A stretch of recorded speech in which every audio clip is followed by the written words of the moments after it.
ओम नमोस्तु नमोस्तु नमोस्तु नमोस्तु।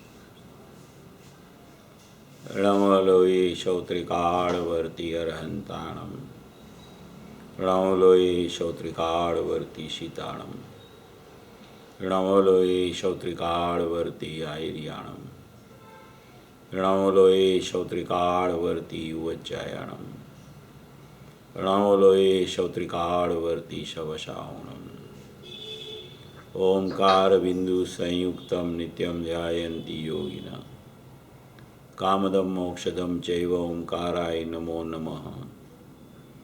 मंगलम भगवान वीरो मंगलम गौतमो गणी। मंगलम कुंदकुंधार्यो जैनधर्मोस्तु मंगलम। सर्वमंगल मांगल्यम सर्वकल्याणकारकम। प्रधानम सर्वधर्माणं जैनम जयतु शासनम। नमः शमैशाराय स्वानुभूत्या चकाशते।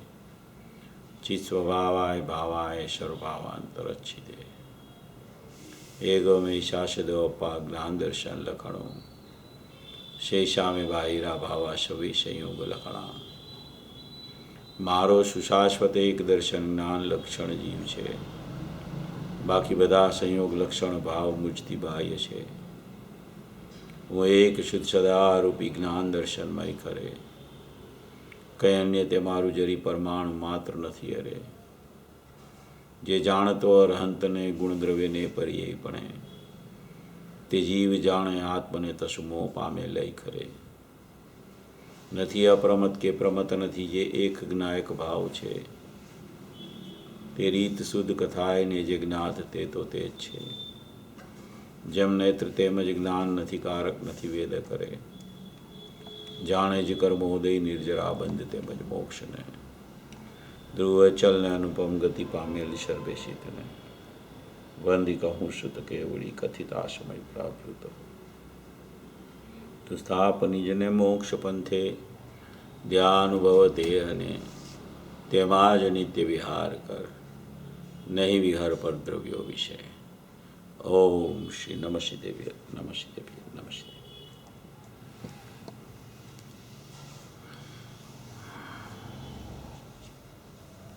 योगिंदु देव द्वारा रचा हुआ ये परमात्मा प्रकाश नामक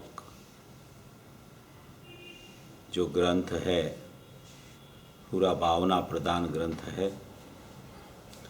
इसमें योगिंदु देव ने अकेली शुद्धात्मा की भावना ही भाई है और वो शुद्धात्मा को याद करते करते करते करते कैसे संवर निर्जरा मोक्ष हो जाता है और वो भी शुद्धने का विषय नहीं कहा जाता।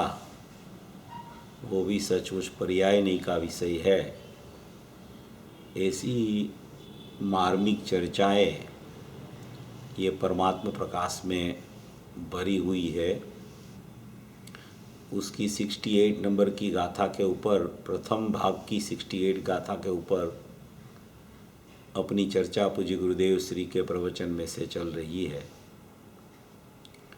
पूरा ये जो गाथा 68 नंबर 68 नंबर की जो गाथा है उसमें पूरा त्रिकाली द्रव्य बताना है।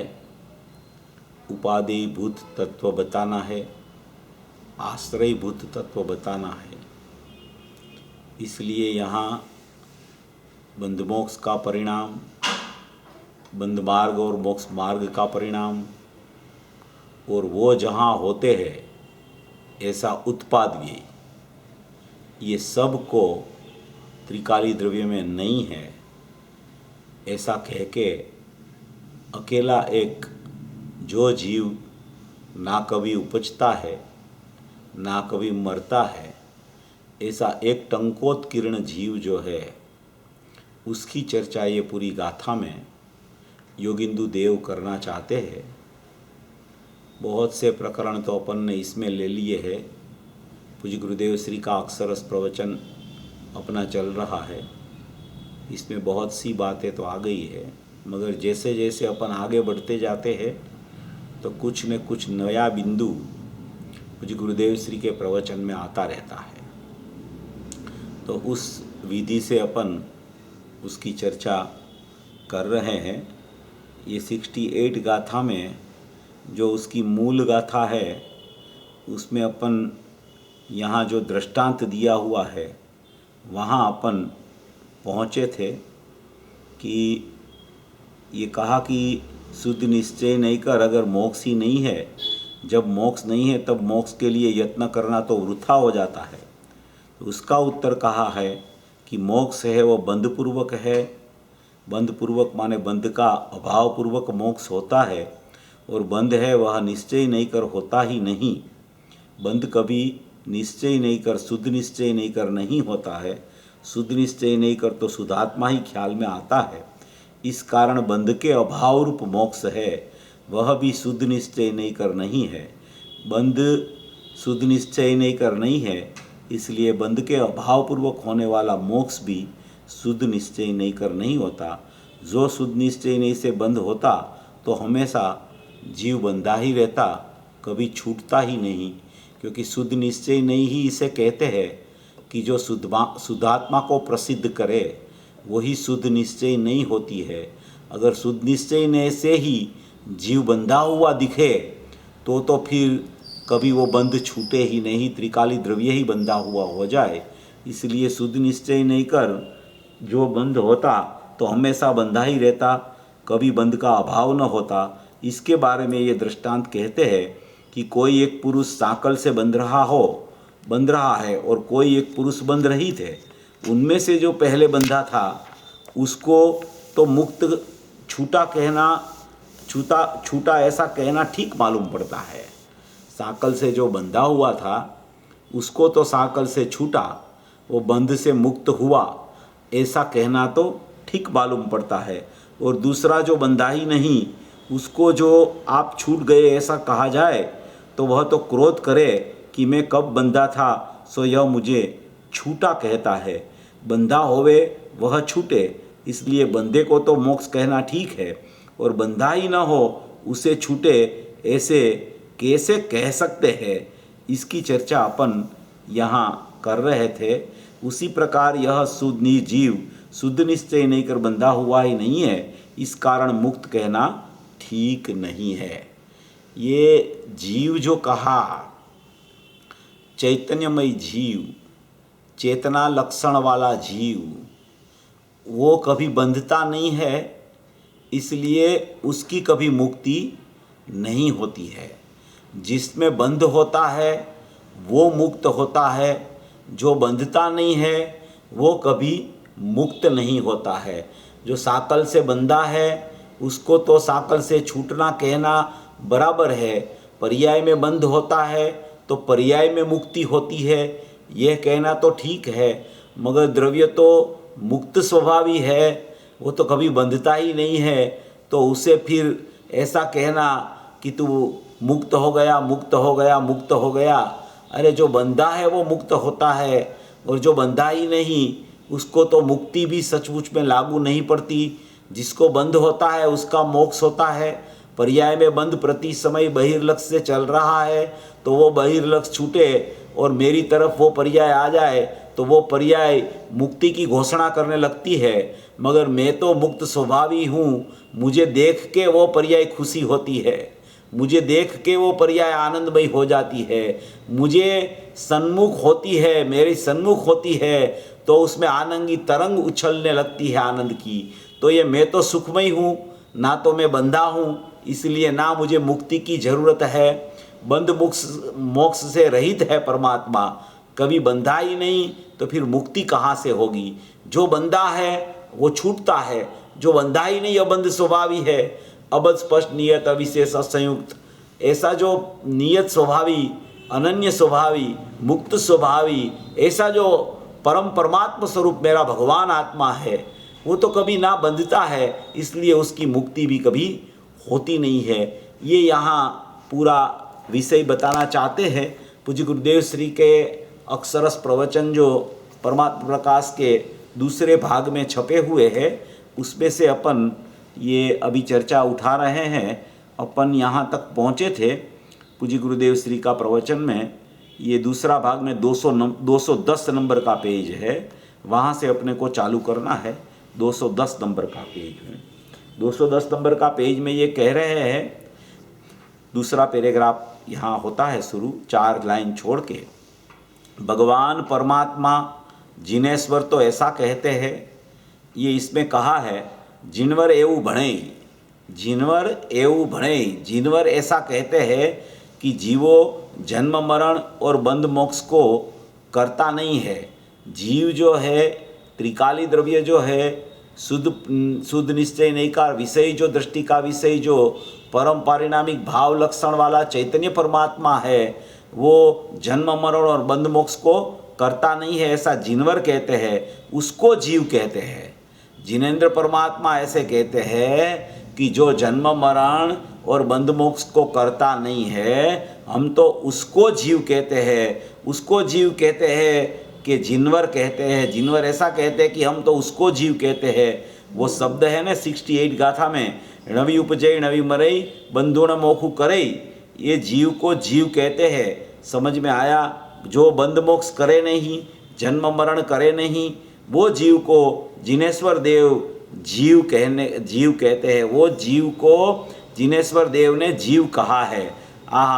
है गुरुदेव ये बात करते करते करते करते कितने हर्षित होते होंगे कि कोई पर्याय भाव कि जिसमें वो माने कि उत्पाद भी चल रहा है, चहल पहल चल रही है, ऐसा कोई चैतन्य चमत्कार स्वभाव में ऐसा कुछ आना जाना नहीं है। वो तो टंकोत्कीर्ण चैतन्य तत्व है। अगर उसमें से कुछ निकले तो उसमें कुछ ले जाना पड़े, अगर उसमें से कुछ कम हो गया हो तो उसकी पूर्ति के लिए कुछ उसमें जाना पड़े, मगर वो तो परिपूर्ण तत्व है, ना तो उसमें से कुछ कम होता है, इसलिए ना तो उसकी मिलावट किसी की उसमें हो सकती है। चाहे मोक्ष की भी पर्याय हो तो मोक्ष की पर्याय की भी मिलावट त्रिकाली द्रव्य में नहीं हो सकती। क्यों नहीं हो सकती? क्योंकि ये परिपूर्ण तत्व है। ये परिपूर्ण तत्व होने से कोई भी शुद्ध परिणाम वाला तत्व हो, संवर निजरा वाला, कि परिपूर्ण शुद्ध तत्व मोक्ष तत्व हो, उसकी मिलावट उसमें अगर करने जाए तो अशुद्धता का जन्म हो जाएगा। वो अशुद्ध नहीं का विषय हो जाएगा, शुद्ध नहीं का विषय नहीं रहेगा। संवर निजरा मोक्ष की शुद्ध पर्याय, शुद्ध पर्याय को शुद्ध त्रिकाली द्रव्य के साथ मिलाना वो अशुद्ध नहीं का विषय है, शुद्ध नहीं का विषय नहीं है। वो शुद्ध नहीं का विषय अकेला त्रिकाली द्रव्य है, चैतन्य परमात्मा है, ज्ञायक भाव है, इसलिए उसमें किसी की मिलावट नहीं हो सकती। मिलावट अगर आपने करने का सोचा कि ये संवर निजरा मोक्ष तो शुद्ध है, आत्मा जैसे ही शुद्ध है, तो वो उसके साथ मिल जाए तो क्या फर्क पड़ जाएगा? शुद्ध में तो शुद्ध मिलता है, तो कि बिल्कुल नहीं मिल सकता। ये टंकोत्कीर्ण चैतन्य परमात्मा है, उसमें किसी की मिलावट भेड़सेड़ नहीं हो सकती, तभी तो ये शुद्ध रह सकता है। और ऐसा मिलावट करोगे तो संवर निजरा भी नहीं प्रकट होगी और मोक्ष तत्व भी प्रकट नहीं होगा। संवर निजरा प्रकट होने से संवर निजरा की मिलावट आप इसके साथ कर लोगे त्रिकाली द्रव्य के साथ में, तो ऐसा परिणाम वाला द्रव्य से मोक्ष तत्व की उत्पत्ति नहीं होगी। इसलिए यहाँ जो त्रिकाली द्रव्य शुद्ध परम पारिणामिक भाव जिसको जीव कहने में आता है, जिसका जो लक्षण है प्रगट, वो प्रगट लक्षण परम पारिणामिक भाव वाला चैतन्य लक्षण उसका प्रगट है प्रगट चैतन्य में। ऐसा प्रगट लक्षण वाला जो जीव है, जो चैतन्य दीवा की तरफ है, दीपक की तरफ है, ज्योत जलती ही रहती है परम पारिणामिक भाव लक्षण की, उसमें कोई माने कि औदैहिक औपसमिक सयोपसमिक साइक चारों भाव, वो औदैहिक तो छोड़ दो राग का परिणाम, मगर औपसमिक सयोपसमिक साइक जो शुद्ध पर्याय है उसकी भी मिलावट उसमें नहीं हो सकती, क्योंकि वो शुद्ध पर्याय इसको देख के प्रकट हुई है, इसमें नहीं है, इसलिए उसकी मिलावट यहाँ नहीं हो सकती। वो पृथक न पृथक रहती है, अनादि अनंत पृथक रहती है पर्याय, कभी इसके साथ मिलती नहीं है। वो अपने में रहकर ऐसी घोषणा करती है, ऐसा ऐलान करती है कि मैं शुद्ध तत्व हूँ। उसका नाम वो कहा भी जाता है कि वो अनन्य हो गई, वो क्षणिक अभेद हो गई। वो अनुभूति की चर्चा आती है तो क्षणिक अभेद की और अनन्य की चर्चा भी आती है, मगर त्रिकाली द्रव्य जब बताना हो तब संवर निर्जरा मोक्ष की पर्याय की भी मिलावट यहां अगर कोई करना चाहे तो भी नहीं हो सकती है, क्योंकि ये शुद्ध तत्व है। वो शुद्ध तत्व में किसी मिलावट की क्यों जरूरत नहीं है, क्योंकि ये पूरा तत्व है, ये अखंड तत्व है, ये जाज्वल्यमान ज्योति है, ये अखंड स्थिर तत्व है। ये स्थिर तत्व में किसी की मिलावट करो तो वो अस्थिर हो जाता है, हैं? जैसे देखो ये स्थिर तत्व अपन है ना, अपन कभी फोटो खिंचवाने जाते हैं ना कहीं, हैं? समझ लो कोई स्टूडियो में जाके फोटो खींचा, अभी फोटो खिंचवाने जाते हैं तो ये फोटो खिंचवाने के लिए जाने के टाइम में अपन जब वहाँ बैठते हैं, फोटो खींचने वाला फोटो खींचता है तो अपने को बोलता है कि भैया आप एकदम स्ट्रेट बैठे रहो, एकदम हर्षित चेहरा रखो, हैं? तो आपकी फोटो ये हमारे श्रुत ज्ञान के कैमरे में एकदम बढ़िया आ जाएगी। श्रुत ज्ञान है वो कैमरा है, और जिसका फोटो खींचा जाता है वो त्रिकाली द्रव्य है। अगर ये त्रिकाली द्रव्य जिसका फोटो खींचा जाता है वो हिलता चलता देखे, उसको वो हलन चलन वाला दिखने लगे, वो स्थिर न दिखे, तो श्रुत ज्ञान में उसकी फोटो सही नहीं आएगी। अगर श्रुत ज्ञान में भी फोटो खिंचवानी है त्रिकाली द्रव्य की, भावश्रुत ज्ञान श्रुत ज्ञान को बनाना है, तो ये बिना हलन चलन वाला ये स्थिर तत्व, ये टंकोत्कीर्ण तत्व, ये ज्ञायक तत्व, ये परिपूर्ण तत्व, ये जीव तत्व जो है वो जीव तत्व अत्यंत निर्लेप है, अत्यंत निराला है, बेहद शुद्ध चैतन्य धातु है। ऐसी बेहद शुद्ध चैतन्य धातु अंदर में विद्यमान है कि ना तो उसमें बंध है ना तो उसमें मोक्ष है।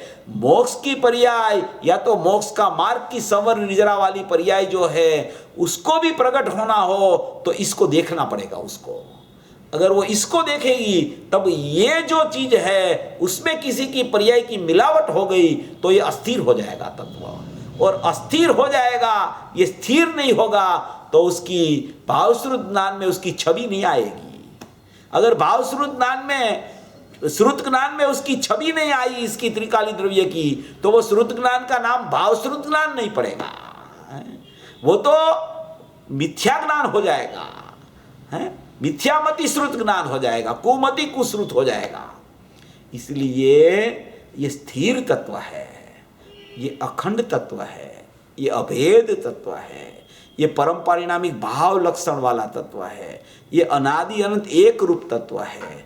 ऐसा जो ज्ञायक भाव जो जीव यहाँ बताना चाहते हैं उसमें कोई पर्याय नहीं है, पर्यायों का सद्भाव तो है ही नहीं, पर्यायों के कोई अभाव की अपेक्षा भी उसको लागू नहीं पड़ती कि भाई ये सातों तत्वों का समूह पर द्रव्य है इसलिए आत्मा शुद्ध है, तो के शुद्धता की पर्याय का निषेध की सापेक्षता भी शुद्ध तत्वों को नहीं लगती। अगर शुद्धता की पर्याय की निषेध की सापेक्षता भी तुम त्रिकाली शुद्ध द्रव्य को लगाओगे तो त्रिकाली द्रव्य तुम्हें शुद्ध नहीं दिखेगा।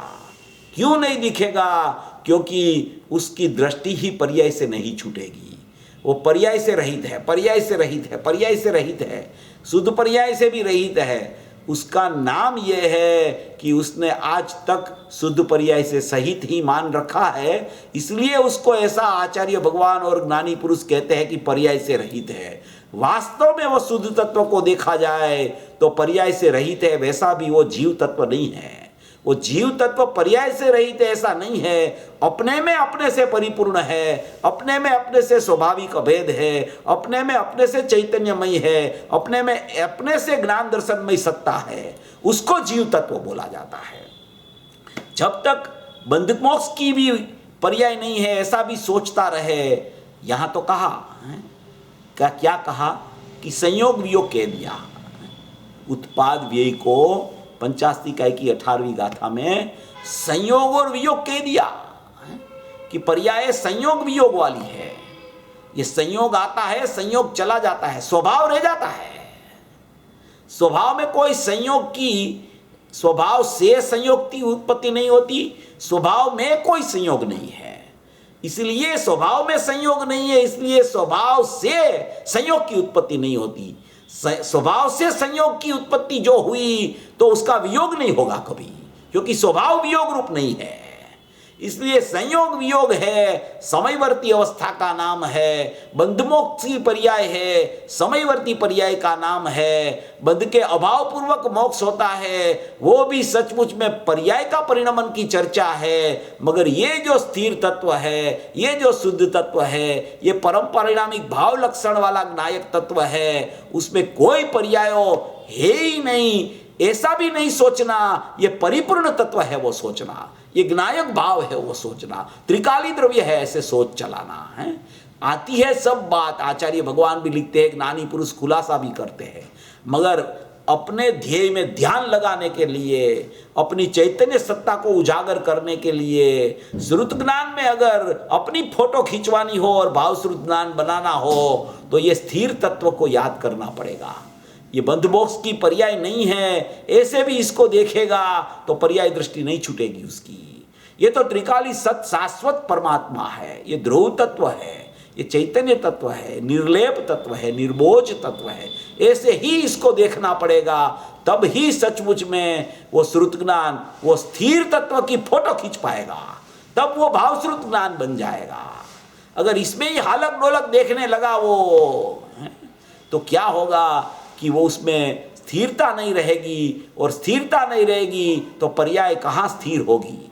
ऐसा एक स्थिर तत्व अनादि से बच गया है, जो मैं हूं, वो मैं हूं, ऐसा मेरा तत्व है, मेरा स्वभाव है। इसलिए ही पर्यायों में शुद्धता का प्रवाह बहने लगता है, बहने लगता है, बहने लगता है, क्योंकि मैं शुद्ध हूं, इसलिए पर्याय शुद्ध होती है। मेरा लक्ष्य करके पर्याय शुद्ध होती है, इसलिए मेरी शुद्धता है, उसमें कोई कमी कभी नहीं आती। ऐसा मेरा ये परम परिणामी भाव लक्षण वाला एक ज्ञायक भाव चैतन्य परमात्मा, ऐसा टंकोत्कीर्ण घटित घाट परमात्मा ऐसा विद्यमान है। इसको यहाँ कहते हैं कि जो बंध मोक्ष को करे नहीं, जन्म मरण करे नहीं, वो जीव को जिनेश्वर देव ने जीव कहा है। यहाँ जीव बता रहे हैं, चैतन्य सत्ता बता रहे हैं, टंकोत्कीर्ण ज्ञायक बता रहे हैं, भूतार स्वभाव बता रहे हैं, अपरिणामी बता रहे हैं। तो क्या अपरिणामी में परिणाम तो नहीं है न, परिणमन नहीं है न, तो क्या अपरिणामी है ही नहीं ऐसा। जब तक तू परिणमन नहीं है, उत्पाद व्यय नहीं है, संयोग वियोग नहीं है, बंधमोक्ष नहीं है, उसकी ही चर्चा करता रहेगा तो तुझे अपरिणामी की महिमा नहीं आएगी। तू खुद अपरिणामी है ऐसा देखना है तुझे, तब ही सचमुच में अपरिणामी की महिमा और अपरिणामी की जाज्वल्य मानता उसमें ख्याल में आने लगती है कि ओ हो, ऐसा परिपूर्ण तत्व मैं हूँ, और मैं छोटी सी एक समय की पर्याय के पीछे पागल हो गया हूँ। उसको ऐसा लगना चाहिए कि पर्याय तो मुझको देख के प्रसन्न होती है, मुझको देख के आनंदित हो जाती है, मुझको देख के वो अतीन्द्रिय ज्ञान में प्रकट हो जाती है। ऐसी मेरी सत्ता कैसी, मेरा वैभव कैसा, मेरी समृद्धि कैसी, मेरा अनादि अनंतपना कैसा, कि मुझको देख के मोक्ष की पर्याय, अनंत मोक्ष की पर्याय निकल जाए सादी अनंत काल तक, फिर भी ये खजाना में कुछ खोट ना आवे, कुछ कम ना होवे। अगर कुछ कम हो गया तो उसकी पूर्ति करने के लिए भी कुछ करना पड़ेगा, मगर कुछ कम होता ही नहीं। इसमें पर्यायों का प्रवाह निकलता रहे और ध्रुव तत्व को वो झांकता रहे, मगर ध्रुव तत्व में कोई कमी नहीं होती। ऐसा परिपूर्ण तत्व, ज्ञायक तत्व, शुद्ध तत्व, उसको जीव तत्व कहते हैं। वो जीव तत्व की महिमा उसको नहीं आती, तब तक उसको जीव पदार्थ की महिमा आती रहती है। जीव पदार्थ रूप जो नव तत्व है, जो जिसको जीव जीव पुन पाप आश्रव बन संवन निजरा मोक्ष कहा, उसमें अशुद्ध और शुद्ध पर्यायों का समूह है। वो शुद्ध पर्याय भी प्रकट होती है, वो मुझे देख के प्रकट होती है। तो महिमा मेरी है, शुद्ध पर्याय की महिमा नहीं आनी चाहिए। अगर उसकी महिमा आ गई तो समझना कि लक्ष्य पर्याय पर चला गया। तो इसकी महिमा इतनी छूटी, इसकी महिमा एक समय भी छूट गई तो सम्यक दर्शन प्राप्त हुआ वो भी नहीं रहेगा। निरंतर इसकी महिमा चलती रहेगी, तब ही सचमुच में वहाँ शुद्धि और शुद्धि की वृद्धि प्रकट होती रहेगी, और वो होते होते होते होते मोक्ष भी हो जाएगा। वो मोक्ष की पर्याय भी इनको देख के हुई है, इसलिए वो इसमें नहीं है। ऐसा इस तरीके से ये जीव को समझना है। इसलिए ये मेरी सत्ता को समझना है। तो ये कहते हैं कि ऐसे जीव को जिनेश्वर देव ने जीव कहा है, जो बंध मोक्ष को करे नहीं, जन्म मरण को करे नहीं। जीव पर मत्थे जो या जिनवर एवं भणे, त्रीन लोक का नाथ। इच्छा बिना वाणी में ऐसा आ गया कि हे योगी, इस जीव को जिनवर जीव कहते हैं। पर्याय में बंध मोक्ष करे वो जीव नहीं। पर्याय में बंध मोक्ष जो करे, जो कर्ता बने पर्याय में बंध मोक्ष का, कि बंध मोक्ष बंध होता है उसका कर्ता में, मोक्ष होता है उसका भी कर्ता मैं हूं, तो वो अकर्ता नहीं रहा। बंध मोक्ष को पर्याय में करे वो जीव नहीं है, वो पर्याय का कर्ता पर्याय है। पर्याय में बंधोक्ष, पर्याय से बंध मोक्ष होता है, मेरे से कुछ नहीं होता। वो अलग बात है कि मुझे नहीं देखती पर्याय तो बंध रूप प्रकट हो जाती है, मुझे देखने के लिए आ जाती है तो मोक्ष मार्ग और मोक्ष रूप हो जाती है, मगर मैं उसको करने नहीं जाता, वो मेरे पास आती है वो तो सुखी हो जाती है, ऐसा कहना चाहते हैं। ये इस जिनवर जीव को जिनवर कहते हैं। पर्याय में बंध मोक्ष करे वो जीव नहीं, वो तो व्यवहार पर्याय हुई। देखो ये क्या कहना चाहते हैं, इसमें निश्चय व्यवहार घटा रहे पूज्य गुरुदेव श्री। देखो ये नई नई बातें कुछ न कुछ गुरुदेव के श्रीमुख से अपने को मिलती है। इसी में ही ये गुरुदेव का प्रवचन अक्षरश पढ़ने की ब्यूटी है। ये नया नया बिंदु मिलता है, नया नया पहलू मिलता है इसमें से। देखो यहाँ ये पूरा नया विषय है। देखो कि ये जीव को जिनवर जीव कहते हैं, पर्याय में बंध मोक्ष करता है वो जीव नहीं, वो तो व्यवहार पर्याय हुई, निश्चय जीव नहीं। वो बंध मोक्ष की पर्याय, मोक्ष की पर्याय भी व्यवहार जीव है, निश्चय जीव नहीं है। जो परिपूर्ण शुद्ध पर्याय प्रकट हो गई, साधक का साध्य है वो, साधक का ध्येय त्रिकाली द्रव्य है और साध्य वो मोक्ष तत्व है। वो परिपूर्ण पर्याय प्रकट हो गई, वो परिपूर्ण पर्याय प्रकट हो गई, उसको व्यवहार कहा। सवर निजरा को व्यवहार कहा। और अशुद्ध पर्याय तो सचमुच में व्यवहार में भी नहीं आती। शुद्ध पर्याय को ही सचमुच में तो जीव की पर्याय किसको कहा जाता है, कि जो जीव जैसी हो। जीव शुद्ध है, पर्याय में शुद्धता हो, तो वो पर्याय को जीव की पर्याय कही जाए, और वो पर्याय को जीव की पर्याय कही जाए, वो भी व्यवहार। क्यों व्यवहार और ये जीव क्यों निश्चय? तो कि वो नई प्रकट हुई है, वो पूर्व में नहीं थी और अभी प्रकट हुई है, इसलिए उसको व्यवहार कहा जाता है। ये तो अनादि अनंत है, इसलिए निश्चय है। ये निश्चय अनादि अनंत है, निश्चय जीव अनादि अनंत है। ये टंकोत्कीर्ण परमात्मा है, इसलिए इसको निश्चय कहा। और इसके आश्रय से भी शुद्धता प्रकट हो गई। अरे भाई आश्रय तो लिया ना, तो आश्रय लिया तो इतना तो कुछ कर्तव्य त्रिकाली द्रव्य का है कि नहीं शुद्ध पर्याय में, तो कि वो आश्रय लेने वाली भी पर्याय है और शुद्ध होने वाली भी पर्याय है। उसने तो खाली यहां देखा है कि मेरे में ऐसी शुद्धता होनी चाहिए, तब ही सचमुच में मैं सुखी हो पाऊंगी। इनको मैं देखूंगी तब ही मेरे में सुख की उत्पत्ति होगी। सुख की उत्पत्ति होगी पर्याय में पर्याय से, मगर उसका वलन, उसका मुख इस तरफ आ जाएगा। वो ऐसा वो घोषणा करेगी पर्याय की मैं शुद्ध हूं, उसी का नाम उसने शुद्ध तत्व को देख लिया। शुद्ध तत्व को देखने से पर्याय शुद्ध होती है, वो भी व्यवहार है सचमुच में। ये पर्याय चीज ही व्यवहार हो गई, शुद्ध पर्याय को व्यवहार कहते हैं, क्योंकि नई प्रकट हो रही है, इसलिए उसको व्यवहार कहा जाता है। ये अनादि अनंत है, इसलिए ये निश्चय है। निश्चय किसको कहा जाए? निश्चय किसको कहा जाए? कि जो कायम रहता हो, जो कभी न मरता हो ना कभी जन्मता हो, वो निश्चय है। और नया नया प्रकट होता रहे, कभी अशुद्ध भाव हो, कभी शुद्ध भाव हो जाए, सब व्यवहार में जाता है। अशुद्ध भाव भी अपने में अपने से होता है, तब नायक का लक्ष्य छूट गया है। और शुद्ध भाव भी अपने में अपने से होता है, तब नायक का लक्ष्य हो गया है। तो वो शुद्ध और अशुद्ध दोनों उपाधियां पर्यायों में लागू पड़ती है, इसलिए वो पर्याय को व्यवहार कह दिया और निश्चय जीव को कह दिया। देखो क्या कहते हैं, ये तो पर्याय व्यवहार हो गई, निश्चय जीव नहीं। समझ में आया? गजब बात है। बंध मोक्ष को करे नहीं, उपजे मरे नहीं, वो जीव, वो परमार्थ से। हे योगी, तुझे हम जीव कहते हैं, उसको हम जीव कहते हैं। हे योगी, उसको हम जीव कहते हैं कि जिस जिणवर एवं बने जो तीन लोक के नाथ अनंत तीर्थंकर, ऐसा कहते हैं। तीन लोक के नाथ अनंत तीर्थंकर हैं। गुरुदेव उसको तीन लोक के नाथ से संबोधन करते हैं। तीन लोक का नाथ, त्रिकार परमात्मा, सिमंदर परमात्मा, महावीर परमात्मा, वो तीन लोक का नाथ है। वो जिनेंद्र परमात्मा कहते हैं।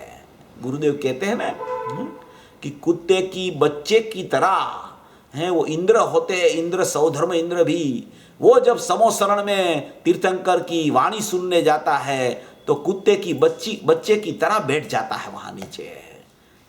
नियम से एक भव में मोक्ष होने वाला है जिसका, सौधर्म इंद्र का। वो जीव तीर्थंकर की वाणी सुनने जाता है तो गलुड़िया की तरह बैठ जाता है।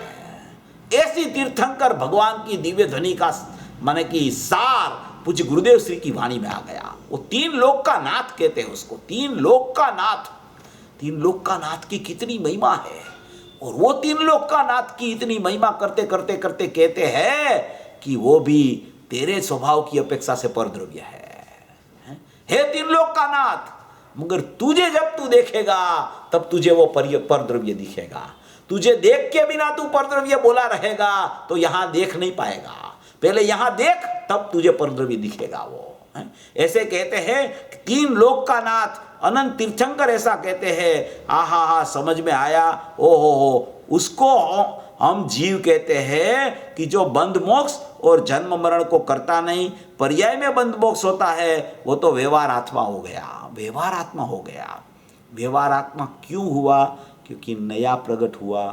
व्यवहार आत्मा क्यों कहा? कि उसने त्रिकाली द्रव्य को जानने के लिए दृष्टि की। वो दृष्टि की, वो पर्याय है। और जो दृष्टा है वो त्रिकाली द्रव्य है। वो निश्चय है और दृष्टि है, वो व्यवहार है। वो दृष्टि, वो ज्ञान, वो चारित्र जिसको पर्याय की अपेक्षा से शुद्धता प्रकट हुई तो पर्याय में उसको निश्चय कहा गया। मगर वो पर्याय में निश्चय उसका कैसे प्रकट हुआ? कि इस त्रिकाली द्रव्य निश्चय को देख के वो पर्याय में निश्चय प्रकट हुआ। इसलिए इसको निश्चय बोला तो वो पर्याय को व्यवहार कह दिया। क्योंकि वो नया प्रकट हुआ, एक समय का प्रकट हुआ, नाशवान प्रकट हुआ, अनादि अनंत नहीं होता, इसलिए उसको व्यवहार कहने में आता है। और उसके आश्रय से नई शुद्ध पर्याय प्रकट नहीं होती, इसलिए भी उसको व्यवहार कहने में आता है। संवर्ण की पर्याय के आश्रय से मोक्ष की पर्याय नहीं होती। कोई भी पर्याय का आश्रयभूत तत्व एक निश्चय जीव तत्व रहता है, तब ही उसमें शुद्धता का जन्म होता है। इसलिए नया जन्म ने होने वाली पर्याय है शुद्ध हो, उसको भी व्यवहार कहने में आता है। और ये त्रिकाली द्रव्य अनादि अनंत विद्यमान है, इसलिए उसको निश्चय और सचमुच में जीव उसको कहने में आता है। ये जीव को पहचानना है, ऐसा भगवान आत्मा को पहचानना है, ऐसा विनायक भाव को पहचानना है। ऐसी मेरी जाहो जलाली वाली चैतन्य सत्ता, अनादि अनंत ध्रुव प्रवाह वाली सत्ता है कि जो असंख्य प्रदेश भगवान आत्मा के हैं, उसमें कोई प्रदेश में पर्याय नहीं है। 11वां कलश में आया ना, पर्याय द्रव्य के ऊपर ऊपर तैरती है। विश्व के ऊपर तैरने वाला त्रिकाली द्रव्य, उसके ऊपर पर्याय ऊपर ऊपर तैरती है। ऐसा जो त्रिकाली द्रव्य झाज्वल्यमान पदार्थ है, वो अनादि अनंत अखंड तत्व है, सकल निरावरण अखंड प्रत्यक्ष प्रतिभासमयी तत्व है। उसको यहाँ कहते हैं कि जो जीव, हम इसको जीव कहते हैं कि जो बंध मोक्ष और जन्म मरण करे नहीं, पर्याय में बंध मोक्ष होता है, वो तो व्यवहार आत्मा हो गया, परमार्थ आत्मा न रहा। पर्याय में बंध मोक्ष हुआ, वो तो व्यवहार आत्मा हो गया। नया जितना प्रकट होवे उतना व्यवहार, जितना प्रकट है त्रिकाली द्रव्य वो निश्चय, जिसको प्रकट करना है वो व्यवहार है, जो प्रकट है वो निश्चय है। चाहे प्रकट करने में संवर निजरा और मोक्ष क्यों न हो तो भी वो व्यवहार है। क्यों व्यवहार कहा? एक समय का है, इसका आश्रय लेता है तब प्रकट होता है। कर्म की सापेक्षता भी उसमें लगती है और उसमें क्रिया है, और ये निष्क्रिय परमात्मा है। ये निष्क्रिय परमात्मा को निश्चय जीव कहते हैं। निष्क्रिय शुद्ध पारिणामी कहा। और जहाँ क्रिया होती है, जो समयवर्ती होता है, जो सापेक्ष होता है, जिसको इसका भी लक्ष्य करके शुद्धता प्रकट करनी होती है, जिसको बाहर में भी कर्म की अनुदय और अभाव की सापेक्षता शुद्ध पर्यायों को लगती है, उसको सचमुच में व्यवहार कहने में आता है। और जो परम निरपेक्ष चैतन्य तत्व है, जिसको कोई सापेक्षता ही लागू नहीं पड़ती, पर्याय का, शुद्ध पर्याय का माने कि सद्भाव की भी सापेक्षता नहीं लागू पड़ती, और वो पर्याय द्रव्य में नहीं है, ऐसी अभाव की सापेक्षता भी इसको लागू नहीं पड़ती। ऐसा परम निरपेक्ष जो चैतन्य तत्व है वो निश्चय है, वो ध्रुव है, वो टंकोत्कीर्ण परमात्मा है, वो ज्ञायक भाव है, वो भूतार स्वभाव है। ऐसा भूतार स्वभाव को बता रहे हैं। यहाँ क्या कह रहे हैं? व्यवहार आत्मा हो गया, बंध मोक्ष होता है वो तो, परमार्थ आत्मा वो न रहा। आहा, समझ में आया। निश्चय मोक्ष मार्ग भी पर्याय है तो ये व्यवहार हो गया। निश्चय मोक्ष मार्ग, संवर निजरा, वो भी निश्चय मोक्ष मार्ग है, जिसको नियम सार में तीसरी गाथा में प्रकट करने के लिए उपादेय कहा। प्रकट करने के लिए उपादेय प्रकट है, वो सचमुच में निश्चय है, वो सचमुच में उपादेय है। प्रकट करने के लिए उपादेय निश्चय मोक्ष मार्ग को क्यों कहा? क्योंकि बंध मार्ग को है ही कहा, इसलिए मोक्ष मार्ग की पर्याय को प्रकट करने के लिए उपादेय कहा। बंध मोक्ष एक कोटि में, पर्याय की कोटि में ही चला जाता है, और ये निश्चय जीव है, वो अपनी कोटि छोड़ता नहीं है। इसको निश्चय कहा, और बंध मोक्ष की पर्याय को व्यवहार यहाँ कहने में आता है। निश्चय मोक्ष मार्ग भी है, वो भी व्यवहार हो गया। त्रिकाली द्रव्य में बंध मोक्ष नहीं, ऐसा जीव को जीव कहते हैं। तो जब से मोक्ष की पर्याय हुई तो व्यवहार आत्मा हो गया। वो व्यवहार आत्मा है, आत्मा है, मगर आगे व्यवहार लगा दिया। वो आगे व्यवहार लगा दिया, व्यवहार आत्मा, उसका नाम पर्याय हो गया। और खाली आत्मा कहा तो वो निश्चय हो गया, वो त्रिकाली द्रव्य हो गया। व्यवहार आत्मा वो पर्याय हो गया। वो व्यवहार आत्मा भी क्यों लिखा? व्यवहार आत्मा क्यों लिखा? खाली व्यवहार लिखा होता तो क्या फर्क पड़ जाता उसमें? तो क्या मर्म है उसमें?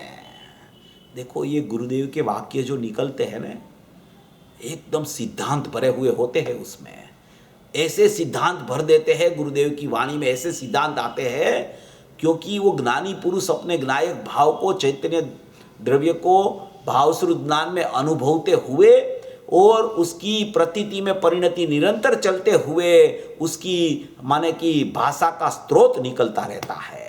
वो भाव का निमित्तपणा पाके भाषाएं निकलती रहती है। भाषा नैमित्तिक है, भाव निमित्त होता है, और ऐसी निमित्त रूप निमित्त बना के जो नैमित्तिक वाणी निकलती है, उसमें ऐसी ही बात आती है कि जो अंदर में हो रही हो, जो नहीं हो रही ऐसी बात नहीं आती वहां पे। देखो यहाँ का क्या कहा कि त्रिकाली द्रव्य में बंध मोक्ष नहीं, ऐसा जीव को जीव कहते हैं। तो मोक्ष की पर्याय हुई, वो व्यवहार आत्मा हो गया। तो व्यवहार आत्मा क्यों कहा उसको? व्यवहार और फिर आत्मा क्यों लगाया उसके बाद? तो व्यवहार माने पर्याय, आत्मा माने त्रिकाली द्रव्य। वो पर्याय त्रिकाली द्रव्य के साथ माने कि अभेद होके परिणम गई, अभेद हुई नहीं। अभी वो मोक्ष की पर्याय मात्र आत्मा को ही देखती है, आत्मा के ही सन्मुख हो गई पूरे पूरी।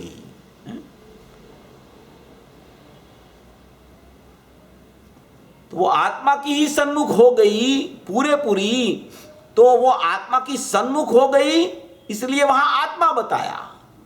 और वो प्रगटता शुद्ध की हो गई, इसलिए उसको व्यवहार कहा। तो इसलिए वो व्यवहार आत्मा कहा, वो परिणामी हो गई है वो पर्याय, इसलिए व्यवहार आत्मा कहा। वो परिणम गई है आत्मा की सन्मुख होके। आत्मा को देखते देखते देखते देखते पर्याय में सवर निजरा से आगे बढ़ते बढ़ते मोक्ष हो गया है, इसलिए उसको व्यवहार आत्मा कहने में आता है। ये तो व्यवहार आत्मा हो गया। समझ में आया? प्रभु का कथन ऐसा है भाई, गुरुदेव कहते हैं प्रभु का कथन ऐसा है, सिमंदर परमात्मा का कथन ऐसा है, तीन लोक के नाथ का कथन ऐसा है। जिनवर एवं भणे, जिनवर ऐसा कहते हैं कि जीव है वो बंध को करता नहीं, मोक्ष को करता नहीं। अकेला अपने में अपने से रहता है, वो कुछ करता नहीं, मात्र जानता है तो भी जाननहार रहता है, और किसी को भी जानने नहीं जाता। ज्ञाता दृष्टा रहता है तो भी अपना अपने में ज्ञाता दृष्टा रहता है, किसी पर्याय का भी ज्ञाता दृष्टा होने नहीं जाता। ऐसा जीव को हम जीव कहते हैं।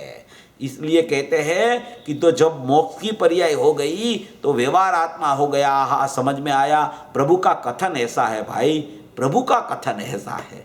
जैसे गुरुदेव बोलते हैं ना, प्रभु का कथन ऐसा है भाई, तो अपने को ऐसा लगता है कि जैसे गुरुदेव जो पूर्व में विदेश क्षेत्र में सिमंदर भगवान की देशना सुनने जाते थे ना, तो ये बात कहते कहते हैं जिनवरे उभणे, जिनवरे उभणे, जिनवरे उभणे, तो वो उसकी माने कि उसका स्मरण उसमें पड़ा है। वहाँ पे वो बात कहते कहते वो स्मरण में आ जाती है, तीन लोक का नाथ की याद आ जाती है। इसलिए बार बार कहते हैं जिनवरे उभणे, तीन लोक का नाथ ऐसा कहते हैं। ये तीन लोक का नाथ का ये मार्ग है। इसने वो ये माने कि धर्म धोरी धर्म प्रगटाया है, तीन लोक का नाथ ने। ऐसा कथन गुरुदेव की वाणी में बहुत आता है। क्यों आता है? क्योंकि उसने प्रत्यक्षता से वहाँ सिमंदर भगवान की वाणी निकलती हुई सुनी है, और सिमंदर भगवान के साक्षात दर्शन करके सीधा वहाँ से यहाँ जन्म लिया है। दूसरा कोई भाव नहीं हुआ बीच में, इसलिए उसकी प्रत्यक्षता छूटी नहीं है। ऐसा ज्ञान लेके वहाँ से यहाँ पूज्य गुरुदेव श्री पधारे। इसलिए बार बार ये कथन आता है कि प्रभु का कथन ऐसा है भाई, आहा वितराग जिनवरे उभणे, आहा संतों भी कहते हैं ना, ये दिगंबर संतों की ध्वनि तो देखो, ये दिगंबर संतों की ध्वनि। योगिंदु देव दिगंबर संत है, कुनकुंद आचार्य की निश्रा में हुए कुनकुंद आचार्य के बाद में 700 वर्ष के बाद में हुए, मगर वो भी दिगंबर संत है। और दिगंबर संतों की ध्वनि तो देखो, क्या संतों की सर्वाणी सिद्धांतों की फूट रही है, वो तो देखो। संत आत्म ध्यान में लीन रहते हैं, संत होते हैं प्रचुर स्वसंवेदन वाले होते हैं, और स्वसंवेदन प्रचुर होते होते ये कोई विकल्प आता है तो शास्त्र की रचना अपने लिए हो जाती है। उनके लिए नुकसान है, अपने लिए फायदा है। वो निमित्तपना मिलने से सम्यक दर्शन की प्राप्ति भी जीव को हो सकती है। इसलिए कहते हैं कि भाई संतों की, दिगंबर संतों की ध्वनि तो देखो। जिनवर ऐसा कहते हैं, अनंत जिनवर, अनंत जिनवर ऐसा कहते हैं। जिनवर एवं भणे, अनंत जिनवर ऐसा कहते हैं। एक जिनवर नहीं लिया, गुरुदेव क्या कहते हैं, एक जिनवर नहीं लिया। पूर्व में जितने परमात्मा हो गए, जितने जिनेन्द्र हो गए, जितने सिद्धलोक में चले गए केवल ज्ञान प्राप्त करके, वो सब जिनेन्द्र देव ने, सब परमात्माओं ने, सब केवली संतों ने, सब केवली परमात्मा ने, और साथ में छठवें गुरुस्थान वाले झूलने वाले प्रचुर स्वसंवेदन रूप आचार्य और मुनिराजों ने यही बात कही है कि जीव है वो कभी बंधमोक्ष को करता नहीं। वो टंकोत्कीर्ण जीव है, जाननहार जीव है, चैतन्यमयी जीव है, अघटित घाट वाला जीव है, उसमें से कुछ कम नहीं होता, इसलिए उसकी पूर्ति करने की जरूरत नहीं पड़ती। ऐसा जीव है, ऐसा अनंत जिनवर, एक जिनवर नहीं लिया, अनंत जिनवर ऐसा कहते हैं कि जीव जन्म मरण और बंध मोक्ष को न करे, उसको हम जीव कहते हैं। उसको हम परमार्थ से आत्मा कहते हैं, उसको हम परमार्थ आत्मा हम उसको कहते हैं। देखो परमार्थ आत्मा की व्याख्या क्या कही कि परमार्थ आत्मा ही वो है कि जिसमें कोई पर्याय नहीं है, जिसमें बंधमोक्ष की रचना नहीं होती। जहाँ बंधमोक्ष की रचना होती है वहाँ जीव नहीं होता, और जहाँ जीव होता है वहाँ कभी बंधमोक्ष की रचना नहीं होती। ऐसा यहाँ ये पूरा द्रव्य पर्याय की भिन्नता का प्रकरण ये परमात्म प्रकाश की 68 गाथा में बता रहे हैं। देखो बार बार बंधमोक्ष की पर्याय नहीं है, बंधमोक्ष की पर्याय नहीं है वो कह रहे हैं ना, तो ये भी इसमें ध्यान रखना कि पर्याय में बंधमोक्ष तो है। कोई ऐसा कहे कि जीव में बंधमोक्ष नहीं है, जीव तो जिनवर है, जीव तो त्रिकाली द्रव्य है, तो पर्याय में तो बंधमोक्ष है। वो पर्याय भी तेरी है, वो पर्याय भी तेरा परिणमन है। ऐसा नहीं सोचना कि जीव में कुछ नहीं है इसलिए मेरी पर्याय में कुछ भी होने दो, कोई बात नहीं है। पर्याय की उपेक्षा जरूर करना, मगर पर्याय का द्वेष कभी नहीं करना हैं, ये अपन ने गुरुदेव को ये सिखाया है, पर्याय की उपेक्षा जरूर करना, द्रव्य की अपेक्षा भी जरूर करना, मगर कभी पर्याय के प्रति द्वेष मत करना। ये शुद्ध चिद्रूपो अहम है, ये परमात्मा शुद्ध चिद्रूपो अहम कहा इसको, शुद्ध ज्ञान स्वरूपी भगवान आत्मा चिद्रूपो अहम। ऐसा जो भगवान आत्मा है उसमें कोई पर्याय है ही नहीं, पर्याय पर्याय में है, मेरे में कोई पर्याय नहीं है। एक बार ऐसा प्रसंग बना, आदरणीय लालचंद भाई कहते थे एक बार, उसने ऐसा कहा कि गुरुदेव ने ये ऐसी ऐसी बंधमोक्ष की पर्याय नहीं है और त्रिकाली द्रव्य की ये बंधमोक्ष नहीं है, जिनवर ही जीव है, और जिनवर ने जीव को ऐसा कहा है। ऐसा जब प्रवचन एक चलता था तो आदरणीय लालचंद भाई वहाँ बैठे होंगे, उसने गुरुदेव के मुख से कानों कान सुना। गुरुदेव ने ऐसा कहा कि ये पर्याय की उपेक्षा की चर्चा चल रही है, ऐसा मत सोच लेना कि बंध मोक्ष जैसा कुछ है ही नहीं। अगर पर्याय के प्रति द्वेष करोगे ना, उपेक्षा जरूर करना, किसी अपेक्षा मत लगाना पर्याय की द्रव्य में, उसकी नियम से उपेक्षा करना है, मगर उसके पर द्वेष न हो जाए, ये भी ध्यान रखना। गुरुदेव ने वो कहते कहते ऐसी बात कही कि किसी ने कहा कि पर्याय की बात करोगे तो मिथ्या दृष्टि हो जाओगे तुम, पर्याय की बात ही मत करो। पर्याय की बात क्यों करते हो, पर्याय है ही नहीं द्रव्य में, फिर भूल जाओ ना। गुरुदेव भी कहते हैं कि पर्याय को भी तेरे को भूलनी पड़ेगी, ये गुरुदेव का ही कथन होता है सब, ये गुरुदेव ने तो अपन को सिखाया है सब। गुरुदेव यही कहते हैं कि पर्याय को भूले बिना द्रव्य दृष्टि नहीं होगी, ऐसा गुरुदेव कहते हैं। और यही गुरुदेव ऐसे कहते हैं कि पर्याय की उपेक्षा करना, द्वेष मत करना। फिर उनके हाथ में रुमाल था, गुरुदेव के हाथ में, तो ऐसे पूज्य गुरुदेव श्री ने रुमाल बताया, रुमाल कि बहुत तू अगर सीख के आया है ना और पर्याय के प्रति द्वेष करने लगा है ना, तो ये रुमाल में चला जाएगा।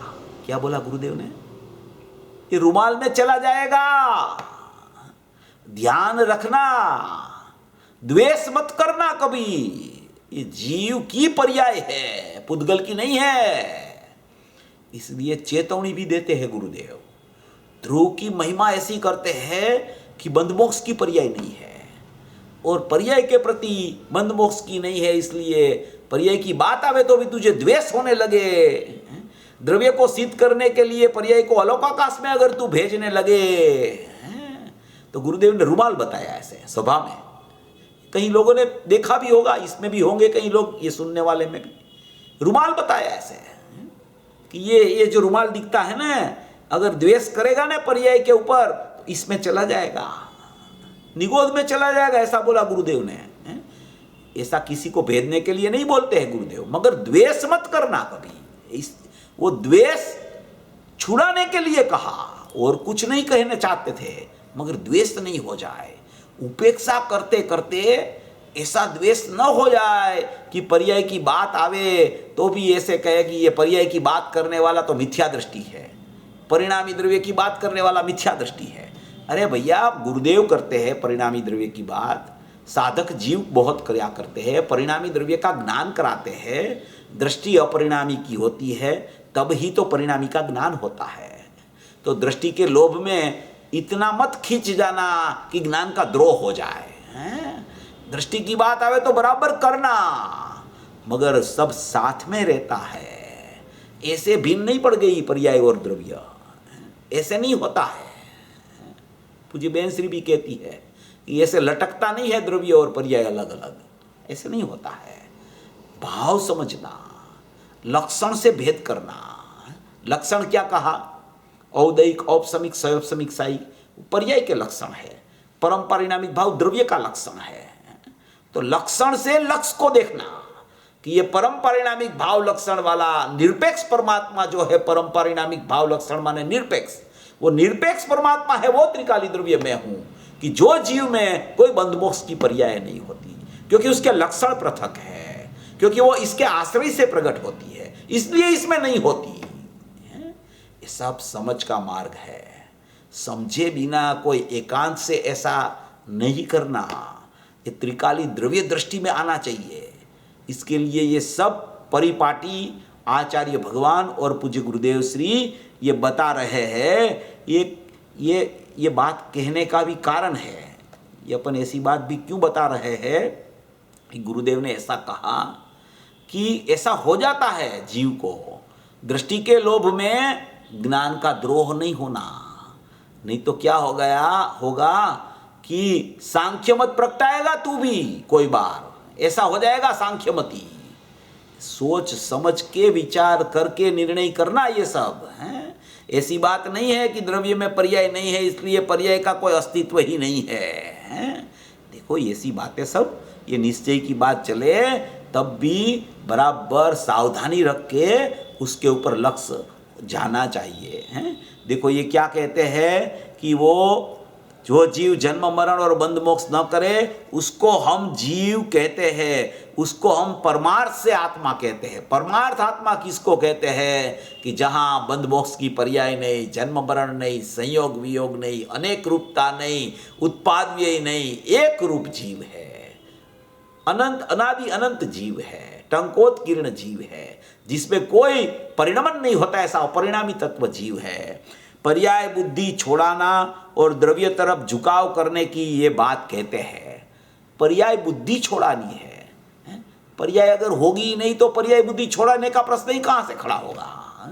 पर्याय में है, ऐसी पर्याय की भी बुद्धि तू छोड़ दे और तू खरेखर द्रव्य तरफ झुकाव कर ले। इसके लिए ये बात कहते हैं निश्चय मोक्ष मार्ग है, उसका आश्रय करने लायक नहीं। निश्चय बंध मार्ग राग है, वो तो आश्रय करने लायक नहीं, मगर पर्याय में मोक्ष मार्ग होता है वो भी आश्रय करने लायक नहीं। आहा, पर्याय में मोक्ष मार्ग प्रकट होता है वो भी आश्रय करने लायक नहीं है। किसी को ऐसा होता है ना कि अभी तो मोक्ष मार्ग प्रकट ही नहीं हुआ, फिर सम्यक दर्शन को आप हे कह देते हो, मुनि दशा को हे कह देते हो। क्यों कहते हो?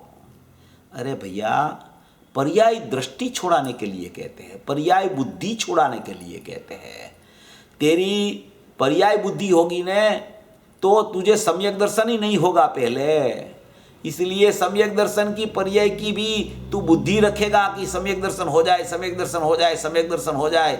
उसी का नाम ही तो त्रिकाली द्रव्य की उपेक्षा हो गई और सम्यक दर्शन की अपेक्षा हो गई। सम्यक दर्शन प्रकट होवे ऐसी भावना होती है जीव की, ऐसी नहीं होती ऐसी कहने की बात नहीं है। भावना को भी कोई उड़ाते हो तो भी गलत हो जाता है, मगर वो भावना में भाव त्रिकाली द्रव्य छुपा हुआ होना चाहिए, तब वहां वो भावना सफल होती है। ऐसा यहां कहना चाहते हैं। भावना माने एकाग्रता, एकाग्रता त्रिकाली द्रव्य की होनी चाहिए। एकाग्रता पर्याय की होती है तो सम्यक दर्शन की पर्याय ही सचमुच जन्म नहीं लेती। तो कि सम्यक दर्शन की पर्याय प्रकट नहीं हुई है क्यों कहते हो? अरे भाई तू भैया ये योगिंदु देव को जाके पूछने, योगिंदु देव को पूछ कि आपको तो अभी मोक्ष नहीं हुआ, आपको तो 7वां 6ठा गुणस्थान चल रहा है, मोक्ष की पर्याय को हे क्यों कहते हो? हे नहीं ऐसा क्यों कहते हो? अरे भैया ये सब ऊपर ऊपर जाने वाली बातें हैं, छोटी सी पर्याय में नहीं अटकना है। इसलिए यहाँ ये हे कहा है, उसको भी उपेक्षा के लिए कहने में आता है, ऐसा कहने में आता है। तो वो कहता है कि वो द्रव्य और पर्याय भिन्न है, तो क्या भिन्न तो है ही, मगर उसको हे ही कहेगा ना तब दृष्टि उठेगी वहां से। जब तक तू हे ही नहीं कहेगा तो दृष्टि उठेगी नहीं। तुझे ज्ञेय भी दिखेगी ना पर्याय, या तो उपादेय दिखेगी है या तो ज्ञेय दिखेगी। तो उपादेय में तो पर्याय दृष्टि हो गई, ज्ञेय दिखी तो भी पर्याय को जानने के लिए चला गया। इसलिए हे होगी जब पर्याय तेरे ज्ञान में, तब ही त्रिकाली द्रव्य तुझे उपादेय ख्याल में आ जाएगा, जीव तत्व ख्याल में आ जाएगा। ऐसा यहाँ कहना चाहते हैं। पर्याय बुद्धि छुड़ाने के लिए और द्रव्य तरफ झुकाव करने के लिए ये बात कहते हैं। द्रव्य तरफ झुकाव करने के लिए उसका मतलब क्या है? पर्याय की तरफ तेरा झुकाव अनादि से चल रहा है, वो वही पर्याय में, माने कि उसकी दूसरी पर्याय में तू ऐसा सोच कर कि मैं तो द्रव्य हूं, उसका नाम द्रव्य की तरफ झुकाव होता है, ऐसा कहने में आता है। निश्चय मोक्ष मार्ग है, उसका आश्रय करने लायक नहीं। निश्चय बंध मार्ग राग है, वो तो आश्रय करने लायक नहीं। मगर पर्याय में मोक्ष मार्ग होता है, वो भी आश्रय करने लायक नहीं। निश्चय मोक्ष मार्ग में आश्रय करने लायक त्रिकाली जीव है, जो बंध मोक्ष से रहित है। वो बंध मोक्ष से रहित है, वो ही निश्चय मोक्ष मार्ग में आश्रय करने लायक जीव है, जो बंध मोक्ष से रहित है। निश्चय मोक्ष मार्ग में निश्चय मोक्ष मार्ग का भी आश्रय होता नहीं। ये जो अपन ने सम्यक दर्शन की पर्याय है ऐसा बताया ना, उसकी बात है। निश्चय मोक्ष मार्ग में निश्चय मोक्ष मार्ग का भी आश्रय नहीं होता। निश्चय मोक्ष मार्ग में निश्चय मोक्ष मार्ग का आश्रय नहीं होता, उसका मतलब क्या होता है, उसका अर्थ क्या करें अपन। निश्चय मोक्ष मार्ग किसे कहते हैं कि निश्चय मोक्ष मार्ग माने सम्यक दर्शन नान चारित्राणी मोक्ष मार्ग की उसको प्रगटता हो गई, उसको निश्चय मोक्ष मार्ग प्रकट हुआ, ऐसा कहने में आता है।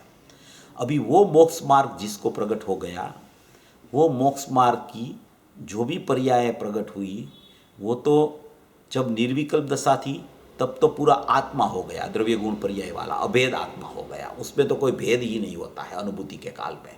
अभी अनुभूति छूटी तो क्या हुआ कि ये परिणति रह गई नायक के साथ में, और एक उपयोग बाहर चला गया, एक पर्याय के दो भाव हो गए। तो ये परिणति यहाँ रह गई और दूसरा एक भाग उसका पर्याय का बाहर चला गया, तो ये परिणति सहित वाला द्रव्य हो गया। निश्चय मोक्ष मार्ग वाला ये त्रिकाली द्रव्य हो गया, ये परिणामी हो गया, परिणामी, ये परिणामी द्रव्य हो गया। परिणामी द्रव्य में अपरिणामी छुपा हुआ है, परिणामी द्रव्य में अपरिणामी छुपा हुआ है। ये पर्याय जो उत्पन्न होती है ना, उत्पन्न हुई ये पर्याय है, तो ऐसे ज्ञानी को प्रत्येक समय में ये दो भाव हो जाते हैं। ये एक भाव है वो द्रव्य की तरफ चलता है, और एक भाव है वो विकल्पात्मक दशा में पर की तरफ चला जाता है, और ये भाव है वो इससे भेद रूप हो गया। ये भेद रूप हो गया, इसलिए इसको विकल्पात्मक दशा कहने में आती है। ये परिणति है वो अभेद रूप रहती है, इसलिए उसको निश्चय मोक्ष मार्ग की परिणति कहने में आती है। और ये जो भेद रूप हो गई पर्याय, ये प्रकट होती है पर्याय, प्रत्येक समय में पर्याय प्रकट होती है। वो पर्याय में परिणति बन के द्रव्य का परिणति द्रव्य की तरफ एक रूप हो जाती है, और विकल्पात्मक दशा में ये पर्याय का भेद पड़ जाता है। तो ये भेद वाला परिणमन हुआ। अभी ये परिणति उसमें चिपकी हुई है त्रिकाली द्रव्य में, अभी उनको नई शुद्धता प्रकट करने के लिए ये परिणति सहित वाला द्रव्य अगर वो देखने लगेगा परिणामी द्रव्य, तो नई शुद्धता प्रकट नहीं होगी। उसको यहाँ कहने में आता है कि निश्चय मोक्ष मार्ग में निश्चय मोक्ष मार्ग का भी आश्रय नहीं होता। ये कहने का कारण ये बता रहे हैं यहाँ। इस तरीके से विचार करना चाहिए। ये सब समझ का मार्ग है। ये गुरुदेव ने इतना स्पष्ट किया है, इतना स्पष्ट किया है कि वो उसी समय वो परिणामी भी बनता है, अपरिणामी भी उसमें रहता है, और विकल्पात्मक दशा होती है तो ये भेद रूप भी परिणमन रहता है। समय एक है। अभी वो एक समय में उसको क्या करना है कि ये पर्याय दूसरे समय में उत्पन्न हुई तो ये पूरी पर्याय ही ढल जाती है द्रव्य की तरफ है। तो पूरी पर्याय द्रव्य की तरफ ढल गई तो माने कि वो पर्याय का आश्रयभूत तत्व एक त्रिकाली द्रव्य ही रह गया। वो परिणामी के आश्रय से ये परिणाम प्रकट होता तो ये परिणाम में शुद्धता नई प्रकट नहीं होती। इसलिए निश्चय मोक्ष मार्ग वाला द्रव्य भी सचमुच में दूसरा निश्चय मोक्ष मार्ग का कारण नहीं बनता। उसका आश्रय से दूसरा निश्चय नहीं प्रकट होता, ऐसा यहाँ कहना चाहते हैं। निश्चय मोक्ष मार्ग में निश्चय मोक्ष मार्ग का भी आश्रय नहीं। आहा, समझ में आया। ऐसा मार्ग है हीरा भाई। वो हीरा भाई बैठे होंगे तो कहते हैं ऐसा मार्ग है। आहा, अभी 211 नंबर का पेज। अपन कितना भी प्रयत्न करें ना इसको कि जल्दी अपन ये प्रवचन पूरा करें, ये गुरुदेव ने इतना स्पष्टीकरण किया है कि अपन उसकी महिमा किया करें। अपन भी अपने अक्षयोपशम के अनुसार अपन भी उसको स्पष्ट करते रहें हैं। तो ये नए नए नए नए भाव एक प्रवचन में से निकलते ही रहते हैं। ये गुरुदेव वो तीर्थंकर वत दिव्य ध्वनि खीर गई उसकी तो क्या महिमा करें हम। महिमा करने के लिए शब्द ही नहीं होते अपने पास। इतनी वो पुरुष की महिमा है। वो पुरुष को जो अंदर बिठा लेता है ना अपने ज्ञान में, है, उसका मोक्ष हुए बिना नहीं रहेगा। ये इतनी स्पष्टीकरण और इतनी चैतन्यता अपने को बता के गए हैं ये पूज्य गुरुदेव श्री हैं। तो ये गुरुदेव के प्रति ऐसा माने कि उसकी समर्पणता होनी चाहिए कि आपको मैं सुन के उसका भाव ग्रहण करके मैं सचमुच में आपकी साथ साथ ही चलूँगा, ऐसा ये गुरुदेव का प्रवचन आ रहा है। देखो अनंत जीनवर ने कहा, अनंत जीनवर माने वितरागी प्रधान परमात्मा। जीन तो चौथे पांचवें गुणस्थान वाले को, चतुर्थ पंचम गुणस्थान वाले को भी कहते हैं, मगर ये तो जीनवर ऐसा शब्द है। जीनवर वितराग परमात्मा पूर्णानंद का नाथ, वो ऐसा जीव को जीव कहते हैं कि जो बंध मोक्ष को करता नहीं, जो पर्याय को करता नहीं, उसको जीनवर जीव कहते हैं। अरे भगवान, ये बात क्या कहाँ है बापू, ये बात कहाँ किधर है ये बात? देवीलाल जी, ये तीन लोक का नाथ का घर की बातें हैं सब भाई। अरे रे, पंचम आ रहा है इसलिए जीव तो है वो है, जो चतुर्थ काल में कोई दूसरा जीव और पंचम काल में कोई दूसरा जीव, ऐसा कुछ है। पंचम काल में भी भगवान उसको जीव कहते हैं। अनंत जीवन जिसको जीव कहते हैं कि जो बंध मोक्ष की पर्याय को, जन्म मरण को करे नहीं, उसको जीव कहते हैं। कहो समझ में आया? देखो, ये पर्याय को जीव न कहना, पर्याय को जीव न कहना, मोक्ष मार्ग की पर्याय को जीव नहीं कहना, मोक्ष को जीव नहीं कहना, तो क्या हाँ जीव कहना, मगर आगे व्यवहार लगा देना कि वो व्यवहार जीव है। मोक्ष मार्ग की पर्याय, मोक्ष की पर्याय, वो सब सचमुच में व्यवहार जीव कहा जाता है। पर्याय वाला जीव माने कि पर्याय माने व्यवहार, द्रव्य माने निश्चय, ये सिद्धांत है भाई। द्रव्य माने निश्चय और पर्याय माने व्यवहार। द्रव्य माने निष्क्रिय, पर्याय माने क्रियाशील। द्रव्य माने एक रूप, पर्याय माने अनेकता वाला। जहाँ जहाँ दोनों की भिन्नता है, वहाँ वहाँ दोनों का लक्षण, दोनों की प्रक्रिया, ये निष्क्रिय, ये क्रियाशील, ये एक, ये अनेकता, ये माने कि शाश्वत, ये क्षणिक, इसमें ध्रुव सत्ता, ये उत्पादे वाली सत्ता, ऐसे आप विचार करो तो कितने ही न्याय से द्रव्य पर्याय की भिन्नता सिद्ध हो सकती है। ऐसे न्याय पूज्य गुरुदेव श्री ने अपने को बहुत दिए हैं, बहुत समझाए हैं। तो ऐसा ये कहना चाहते हैं। तो ये यहाँ अपना आज यहाँ इतने तक रखते हैं अपन कि ये पंचम आरा वाला जो अपना प्रकरण है, पंचम आरा, देखो ये आरा की बात कहते क्या कहना चाहते हैं कि तू ये काल पंचम काल है इसलिए पुरुषार्थ नहीं उपड़ता, ऐसी काल की सापेक्षता से अपने जीव को मत देख कि चतुर्थ काल में तो अच्छा है, सम्यक दर्शन हो सकता है, मगर हम तो यहाँ आ गए पंचम काल में, यहाँ तो जिनेंद्र परमात्मा भी साक्षात नहीं है, तो हमें कैसे सम्यक दर्शन की प्राप्ति हो गई? तो क्योंकि कोई भी काल हो, विधि एक ही होती है। एक होय त्रण काल में परमार्थनो पंथ, तीनों काल में कभी भी कहीं भी जाओ, एक ही विधि होती है परमात्मा बनने की। आत्मा के आश्रय से ही सम्यक दर्शन की प्राप्ति होती है। तो अभी भी आत्मा तो है, आश्रय भी जीव ले सकता है। भले मोक्ष न हो, मोक्ष का रिजर्वेशन जरूर हो सकता है, मोक्ष मार्ग जरूर प्रकट होता है। एक जीव को पंचम काल में मोक्ष मार्ग प्रकट होवे तो अनंत जीव को पंचम काल में भी मोक्ष मार्ग प्रकट हो सकता है। अगर गुरुदेव को सम्यक दर्शन प्रकट हुआ तो सब लोगों को क्यों नहीं हो सकता है? मुनिराज यहाँ पंचम काल में आए, सप्तम छठे गुणस्थान वाले, जिसको प्रचुर स्वसंवेदन भी चलता था, कुंद आचार्य देव अपने मुनिराज पद्म प्रबलधारी देव हैं, ऐसे मुनिराज भी यहाँ आए पंचम काल में और उस आत्मा की अनुभूति हो गई। तो पंचम काल में अनुभूति नहीं होती, ऐसा नहीं होता है। अनुभूति नियम से कोई भी चारों गति में कभी भी हो सकती है, क्योंकि अनुभूति का विषय मौजूद है, इसलिए अनुभूति हो सकती है। अगर अनुभूति का विषय त्रिकाली द्रव्य नहीं होता तो अनुभूति नहीं होती है। कोई दूसरी सापेक्षता नहीं लागू पड़ती कि तीर्थंकर का विरह है इसलिए यहाँ चतुर्थ काल नहीं है, वो कुछ लागू नहीं पड़ता। जीव है और जीव की पर्याय है, तो जीव है इसलिए आश्रयभूत तत्व है, पर्याय है इसलिए वो आश्रय ले सकती है, इसलिए अनुभूति हो सकती है। पंचम काल को आगे मत करना, ऐसा यहाँ ये गुरुदेव काल की चर्चा में ऐसा कहना चाहते हैं। ऐसा स्वरूप समझकर सभी भवी जीव मोक्ष मार्ग में प्रयाण करें, ऐसी मंगल भाव। જય જિનેન્દ્રભાઈ, બહુ સરસ સમજ્યા. ગુરુદેવની અપેક્ષા જે પ્રવચનમાં આવી તે બધી તમે સ્પષ્ટતા કરી એટલે બહુ સારો.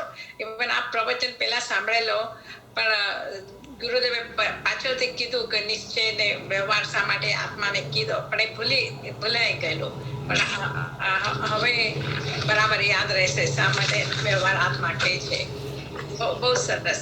જેને સવાલ હોય એ સવાલ અનમ્યુટ કરીને પૂછી શકે છે. પિયુષભાઈ, તમારે સવાલ છે તો પૂછી લો. હા, જય જિનેન્દ્ર ચેતનભાઈ, આપે કીધું કે વિકલ્પની દશા અને નિશ્ચય પરિણીતિ એ એક જ સમયમાં ત્રિકાળી દ્રવ્ય તરફ જાય છે, એ નથી સમજાતું જરા. તો इसमें એક ऐसा જ है, સમયમાં કેવી રીતે થાય? ऐसा होता है कि जब तक विकल्पात्मक दशा होती है तब तक वो दोनों का भेद रहता है। कोई भी जीव ज्ञानी हो गया तो ज्ञानी होने के बाद में ज्ञानी के काल में तो सदुपयोग चलता है, तब तो निर्विकल्प दशा होती है। ज्ञानी होने के बाद में जब उसका सदुपयोग छूट जाता है तो वो सदुपयोग की जगह उपयोग रह जाता है और शुद्धता होती है वो परिणति में चलने लगती है।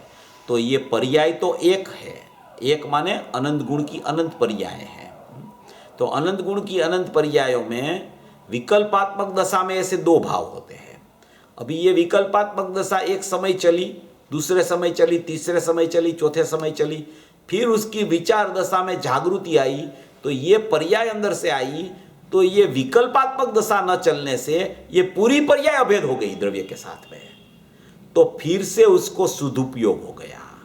तो वो सदुपयोग हुआ तब फिर से निर्विकल्प दशा आई, क्योंकि एक बार सम्यक दर्शन जिसको होता है उसको वो विकल्पात्मक दशा भी बार बार आती है और सदुपयोग भी बार बार आता है। तो जब विकल्पात्मक दशा होती है तब सदुपयोग नहीं होता मगर शुद्ध परिणति होती है। वो शुद्ध परिणति का मतलब क्या है? एक पर्याय के दो भाव हो जाते हैं। तो एक पर्याय का एक भाव है वो प्रतीति रूप परिणति त्रिकाली द्रव्य के साथ तो विकल्पात्मक दशा में भी चलती रहती है, मगर जब वो परिणति में तो आत्मा है मगर ये उपयोग बार है, इसलिए रागादि भाव हो रहा है। अभी वो रागादि भाव को छोड़ के पुरुषार्थ करके फिर से ये नई पर्याय आई, तो नई पर्याय का उत्पाद हुआ, वो सीधा द्रव्य के साथ में अभेद होकर परिणम गया कि मैं एक त्रिकाली द्रव्य हूं। ऐसा परिणति में तो था मगर श्रद्धा की परिणति प्रतीति रूप चल रही थी, उसने ये बाहर उपयोग जाता हुआ था उसको खींच लिया दूसरी पर्याय में, तो वो पूरा परिणमन त्रिकाली द्रव्य के साथ अभेद होकर परिणम गया, तो फिर से सदुपयोग हो गया। उसको कहा जाता है कि ये विकल्पात्मक दशा में से फिर से वो जीव निर्विकल्प दशा में आ गया। फिर असंख्य समय तक निर्विकल्प दशा चली, फिर से वो विकल्पात्मक दशा में आया, फिर निर्विकल्प दशा हो गई।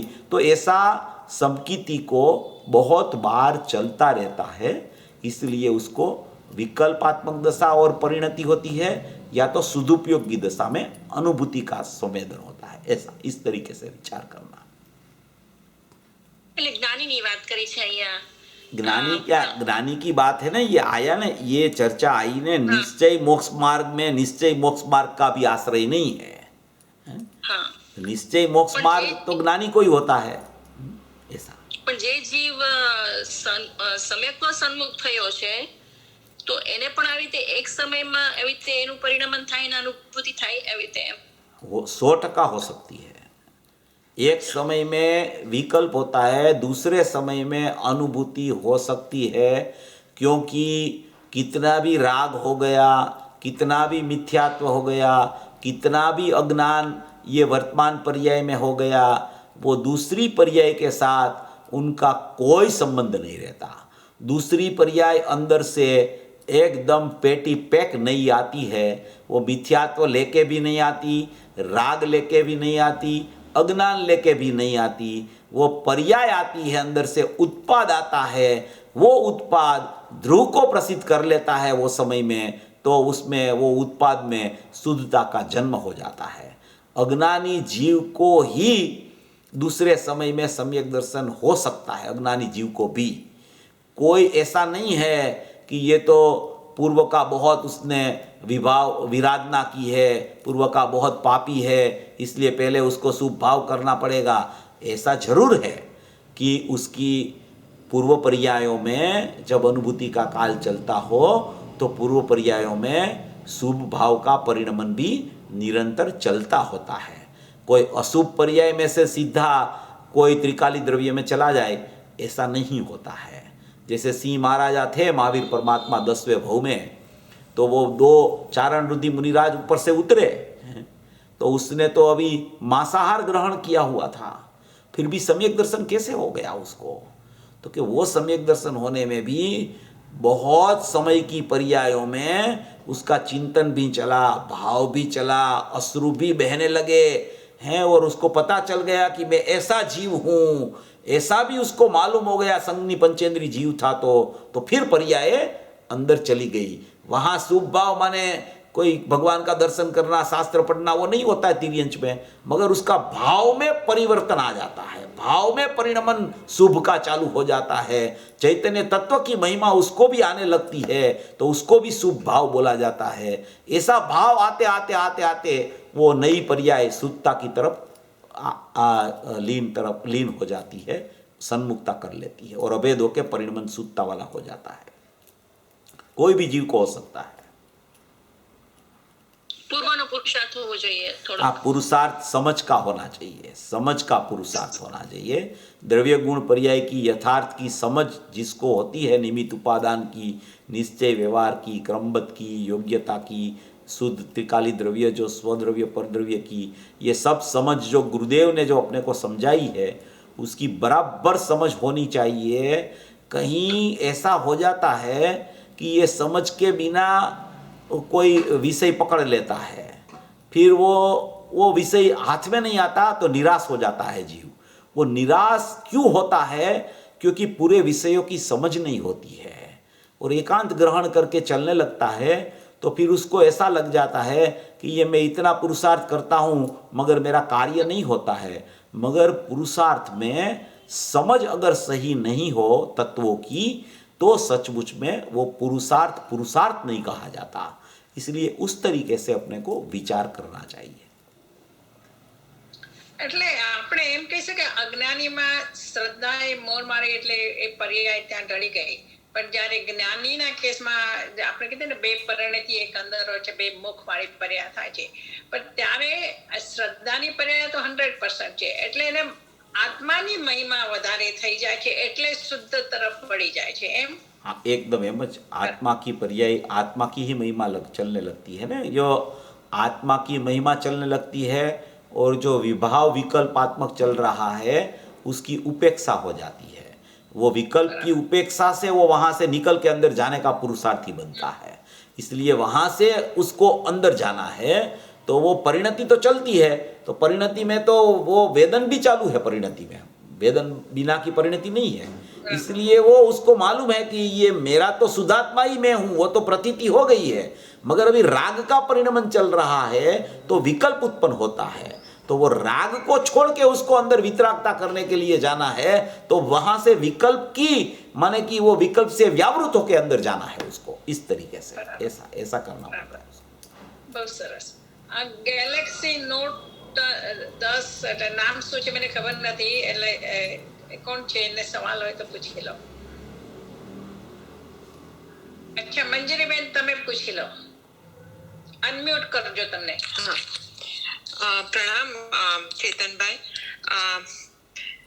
એટલે એકાંતી તો તમે શુભને હે તો ન જ કહી શકો ને, કારણ કે શુભનો આશ્રય લીધા વગર અને તત્વની સમજણ લઈ અને તમે આત્મા તરફ આગળ વધો અત્યારના અજ્ઞાન દશામાં, તો એનો એનો આપણે સપોર્ટ તો લઈ શકાય ને કે એક રીતે ભલે સંસાર વધારે પણ એમાં અટકી નથી જવાનું, બરાબર છે, અને એમાં ધર્મ નથી સમજવાનું, એ પણ બરાબર છે. પણ તમારી વાત ઉપરથી મને આવું સમજાયું, એ બરાબર છે? नहीं, बराबर है कि शुभ भाव तो आता ही है। शुभ भाव तो कोई भी आर्य जीव को और जो जैन दर्शन को समझता है उसको शुभ भाव आए बिना नहीं रहता। शुभ भाव तो आता है, अशुभ भाव में तो किसी को रहना ही नहीं है। मुमुक्षु को, आत्मार्थी को शुभ भाव तो आता रहता है, मगर अभी शुभ भाव का जो प्रकरण है वो शुभ भाव होता है, आता है, मगर उसका अभिप्राय में क्या है? उसका अभिप्राय में ऐसा हो कि ये मेरे को तो करना ही चाहिए, इसको करके बिना तो मेरे को शुद्धता होगी ही नहीं, वो अभिप्राय की भूल है। वो ऐसी अभिप्राय की भूल नहीं चलनी चाहिए। देखो, आप अपने मुमुक्षुओं को देखो, जो अपने मुमुक्षु आत्मार्थी है वो मंदिर जाते हैं कि नहीं, रोज वो पूजा करते कि नहीं, शास्त्र पढ़ते कि नहीं, गुरुदेव का प्रवचन सुनते कि नहीं, तो ये सब शुभ भाव की प्रक्रिया है। वो तो निरंतर कोई भी जीव को, मुमुक्षु को, आत्मार्थी को होती ही है, मगर उसका कोई आग्रह हो जाए ना, अभिप्राय में आग्रह हो जाए वो शुभ का, वो आग्रह छुड़ा रहे हैं, शुभ भाव को नहीं छुड़ा रहे हैं। शुभ भाव में धर्म मानना वो मिथ्यात्व है। शुभ भाव खुद मिथ्यात्व नहीं है, शुभ भाव खुद मिथ्यात्व नहीं है, मगर शुभ भाव को मेरा मानना, इसके करते करते कुछ हो जाएगा, वो आता है, बीच में आता है। गुरुदेव दृष्टांत देते हैं कि तुझे कोई एक गांव से दूसरे गांव जाना हो ना, तो बीच में धर्मशाला आती है, वो धर्मशाला में तू रुकता भी है, मगर फिर दूसरे दिन सवेरे वहाँ से चला आगे जाके फिर चलने लगता है। तो वो शुभ भाव है, वो आता है, होता है, मगर उसका आग्रह नहीं होना, उसके प्रति बुद्धि नहीं चलाना, उसका बार बार लक्ष्य नहीं करना कि आज मुझे कितना शुभ भाव हुआ, आज इतना कम शुभ भाव हुआ, कल ज़्यादा हुआ था। ये जो प्रीति चलती है ना उसकी, वो प्रीति छुड़ा रहे हैं, शुभ भाव नहीं छुड़ा रहे हैं। क्योंकि शुभ भाव तो यथा क्या चारित्र नहीं होगा ना तब तक आने वाला है, नहीं आने वाला ऐसा नहीं है, और होता ही है। आत्मार्थी होता है, जिसको आत्मा चाहिए उसको तो अशुभ में तो वो जाता ही नहीं है। अशुभ में तो खेद लगता है उसको, अशुभ में चला जाए तो शुभ तो आता ही रहता है उसको, मगर भेद ज्ञान की प्रक्रिया उसको उस समय भी चलनी चाहिए कि ये जो शुभ भाव चल रहा है उससे मेरा शुद्धात्मा पृथक है। ये पर्याय में शुभ भाव चल रहा है, वो बहिर्लक्ष्य वृत्ति से शुभ भाव चल रहा है, वो मगर मेरा शुद्धात्मा है, उसमें वो शुभ भाव की प्रक्रिया नहीं है। वो शुद्ध तरफ मेरे को जाना है, बीच में भले शुभ आता रहे, वो आता है, आने दो, कोई बात नहीं है। ऐसा अभिप्राय का ये खेल है पूरा। कोई शुभ भाव को हे कह दिया है, विभाव कह दिया, इसलिए ऐसा उसका मतलब नहीं है कि वो किसी को आना ही नहीं चाहिए, अगर आ गया तो वो अशुद्ध हो जाएगा, ऐसा नहीं होता है, वो आता है। आप ज्ञानी की परिणति देखो, गुरुदेव ज्ञानी थे, गुरुदेव सभा में दोपहर को प्रवचन देते थे 3 से 4 बजे तक, सवेरे भी देते थे 1 घंटा, दोपहर को 1 घंटा देते थे, रात को पौन घंटा तत्व चर्चा करते थे। अभी 3 से 4 बजे प्रवचन चला हो तो कभी कभी तो दृष्टि का विषय का प्रवचन चले, नियम सार भी चलता हो, तो उसमें शुभ भाव की है की बात तो एक तरफ रह जाती है, मगर मोक्ष की पर्याय को है कि है, मोक्ष की पर्याय है, त्रिकाली द्रव्य में है ही नहीं, ऐसा मैं शुद्ध हूं, ऐसा प्रतिपादन जोर शोर से चले हैं कि बंध मोक्ष तो कल्पना है, ऐसा भी कह रहे हैं। श्रीमद जी ने कहा है ना, बंध मोक्ष से कल्पना भाखे वाणी माई है, वो अलग बात है, वो ऐसा भी कह दे हैं कि बंध मोक्ष माने कल्पना माने क्या, कहने का मतलब कि बंध मोक्ष द्रव्य में नहीं है, ऐसा कल्पना माने ऐसा नहीं समझना कि ये कल्पना में होता है, पर्याय में होता है, इसलिए उसको भी यही कहे।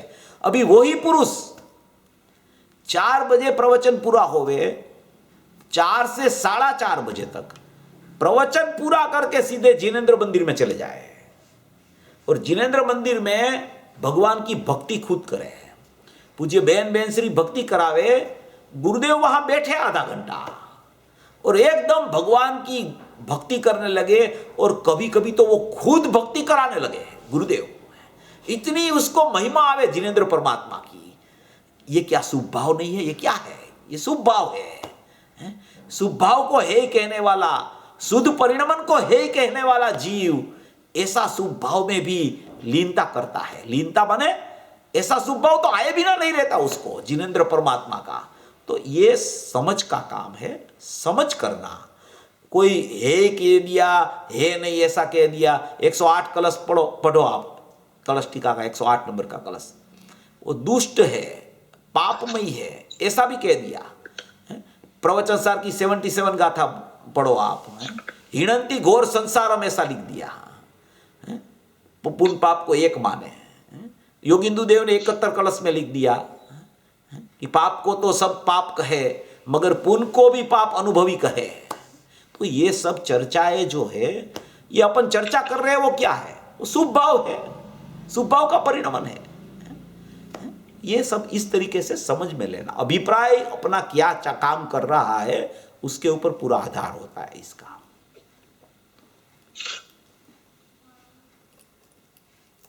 भाई प्रश्न पूछो भाई, जय जिनेन्द्र। हाँ बोलो बोलो।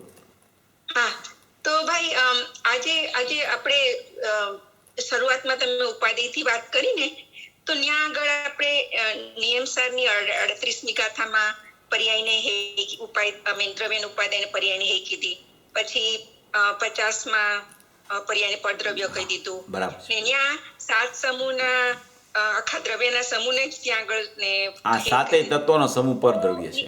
હા તો ભાઈ અહીંયા આગળ આપણે ધ્રુવતાથી લેવું અને ન્યા पर्यायवाची छे एवी रीते लेवू, एम बे रीते समझवू। ऐसा है कि जो जहाँ प्रकरण चलता है उस अपेक्षा से आचार्य भगवान और मुनिराज कथन करते रहते हैं और अपने को दृष्टि का विषय की महिमा किस में आवे कि अपन कोई पर्याय को हे कहते रहे, कोई पर्याय को उपादेय न कहे, हे कहते रहे, ज्ञेय कहते रहे, तो वो क्या होता है कि ऐसा कहने से उसकी मुख में, उसके शब्दों में, उसके भाव में पर्याय ही बसती रहती है। इसलिए अपने परिणामों में ध्रुव की बसने लगे। इसलिए ये यहाँ कहा जाता है कि सातों तत्व का समूह पर द्रव्य तो नियमसार की 38वीं गाथा में कहा और पर द्रव्य पर स्वभाव और हे 50वीं गाथा में नियमसार में कहा। वहाँ पूज्य गुरुदेव श्री ने ये स्पष्टता की कि पर्याय को पर द्रव्य क्यों कहा, क्योंकि एक पर्याय में से दूसरी पर्याय आती नहीं है, इसलिए पर्याय को पर द्रव्य कहने में आता है। और स्वद्रव्य त्रिकाली द्रव्य को कहने का कारण क्या है कि वो टंकोत्कीर्ण चैतन्य तत्व है, पर्याय में से पर्याय प्रकट नहीं होती, इसलिए पर्याय को पर द्रव्य कहा है। तो वहाँ पर्याय दृष्टि उसकी चल रही है, वो छुड़ाने के लिए चर्चा वहाँ पे सातों तत्वों का समूह पर द्रव्य, पर स्वभाव और हे 50वीं गाथा में, और सातों तत्वों का समूह पर द्रव्य 38वीं गाथा में कहा। वो पर्याय दृष्टि छुड़ाने के लिए, द्रव्य दृष्टि करने के लिए कहा। यहाँ भी यही चर्चा है, उत्पाद व्यय की दृष्टि छुड़ाने की, बंध मोक्ष का परिणाम और बंध मोक्ष मार्ग की, यही बात है। मगर अपने को उस पर सीखना क्या है कि उपादेय कौन है, तो क्या त्रिकाली द्रव्य है, तो क्या वो कौन है, तो क्या वो मैं हूं, तो क्या वो क्या है, तो क्या वो जीव तत्व है। बस यहाँ पे अपने को जाना है। इसलिए और सभी बातें हैं वो आती रहती है, पर्याय को निषेध भी करना पड़ता है द्रव्य की तरफ जाने के लिए, वो सब बातें हैं, मगर बार बार वहाँ उलझना नहीं। इसके लिए ये कहा जाता है कि द्रव्य में पर्याय नहीं है, द्रव्य में पर्याय नहीं है, द्रव्य में पर्याय नहीं है, तो उसका मतलब हुआ कि मैं द्रव्य हूँ, ऐसा कहने का आशय है। ऐसा नहीं है कि वहाँ कुछ दूसरा प्रकरण है, यहाँ कुछ दूसरा प्रकरण, ऐसा कुछ नहीं है। हाँ जी भाई। अने भाई आपने जे बंधपूर्वक मोक्ष शुद्ध निश्चय नहीं करती नहीं, तो न्याय पाछू एम भी आवे कि मोक्ष पूर्वक बंध, एम शब्द वो शब्द का अलग बात है। उसमें ऐसा है कि बंधपूर्वक माने बंध का अभाव पूर्वक मोक्ष होता है। बराबर। बंध का अभाव पूर्वक मोक्ष होता है। वो मैंने स्पष्टीकरण किया, आज भी किया, पहले भी 4-5 बार किया है कि बंध पूर्वक मोक्ष माने उसका मतलब ये है कि बंध का अभाव पूर्वक मोक्ष होता है, ऐसा कहना चाहते हैं यहाँ। ऐसा હા ઈ બરાબર ભાઈ ઈ સમજાણું પણ મોક્ષ પૂર્વક બંધ એમ બી આવે કે नहीं, મોક્ષના અભાવ वो उसमें वो बोलने में थोड़ा ऐसा है, बाकी मोक्ष पूर्वक बंध ऐसा कभी नहीं होता है। वो बंध पूर्वक एमना मोक्ष है, बंध का अभाव पूर्वक मोक्ष होता है, ऐसा कहना चाहते હા એ બરાબર। हैं, ऐसा ही कहना चाहते हैं। અને ભાઈ બીજું આપણે શુદ્ધ નિશ્ચય નહીં કરતી વાત થાય તો બરાબર દ્રવ્યની વાત થઈ, પણ જ્યારે આપણે અશુદ્ધ નિશ્ચય નહીં કર કહીએ તો એમાં ઈ અશુદ્ધ નિશ્ચયમાં શું શું લેવું? આ નિર્મળ પર્યાય બી આવી ગઈ? अशुद्ध निश्चय नहीं में निर्मल पर्याय भी आ जाती है। निर्मल पर्याय सहित का द्रव्य देखो तो वो अशुद्ध निश्चय नहीं का विषय हो जाता है। ઓકે। અને ભાઈ જે કહે છે ને કે જીવ તે જીનવર અને જીનવર તે જીવ, એમ ગુરુદેવ બી કે બેનશ્રીએ પણ કહ્યું છે, તો ન્યા જે જીવની વાત થઈ ઈ આ જીવની વાત। हाँ, जिनवर ते जीव, जीवते जिनवर ऐसा कहो तो वो तो जिनवर है, उसने जिन की प्राप्ति जिन स्वरूप की है, तो जिनवर को जीव कहो, जीव को जिनवर कहो। ऐसा कहते हैं ना कि तू सिद्ध स्वरूपी भगवान आत्मा है, सिद्ध जैसा ही है, ऐसा ही कहना चाहता है, वही उस तरीके से। એટલે નેસેસરીલી આ 68 ગાંઠા વાળો જીવ જે એમાં બંધ મોક્ષ નથી ઈ રીતનું લેવું ને ભાઈ? सब जगह पे एक ही बात लेना। कोई भी जीव की, जीव तत्व की चर्चा आवे तो बंध मोक्ष से रहित है, उत्पाद वे से रहित है, कोई भी पर्याय उसमें नहीं है। ऐसा ही चैतन्यमय त्रिकाली द्रव्य दृष्टि का विषय है, ऐसा। Okay, thank you. ચેતનભાઈ એક જ વાક્યમાં મારે પૂછવું છે કે આ જે પરિણામી દ્રવ્ય તમે કીધું हाँ, તો એ શુદ્ધ નિર્મળ પર્યાય વાળું સહિતનું દ્રવ્ય એને પરિણામી દ્રવ્ય કહી શકાય? हाँ, वो ही परिणामी द्रव्य है, वो ही परिणामी द्रव्य है। वो परिणामी द्रव्य माने जो परिणाम और अपरिणामी वो एक साथ में जब अभेद हो गया तो उसको परिणामी द्रव्य कहा जाता है। वो परिणामी द्रव्य में अपरिणामी तत्व अंदर में रहता है, उसको परिणामी द्रव्य कहा जाता है, मगर है उसमें उपादेय तत्व अपरिणामी, ऐसा उसको परिणामी कहा जाता है। બરાબર। કોઈ સવાલ છે? નહીં તો પછી અહીંયા પૂરું કરશો। હા ચેતનભાઈ, જય જીનેન્દ્ર। અહીંયા શુદ્ધાત્માની વાત કરી, ખરેખર બધું બહુ મહત્વનું છે। તો આપણી પાસે વર્તમાન જ્ઞાનની પર્યાય એ વર્તમાન જ્ઞાનની પર્યાય છે, પછી મન છે અને શુદ્ધ જ્ઞાન છે। હવે મન છે સાચો નિર્ણય કરવા, અને શુદ્ધ જ્ઞાન એમાંથી ભાવ શુદ્ધ જ્ઞાન થાય, આપે કહ્યું એમ। એટલે આપણી પાસે બે સાધન, 3 સાધન છે ને, એ સાધન કહેવાય ને?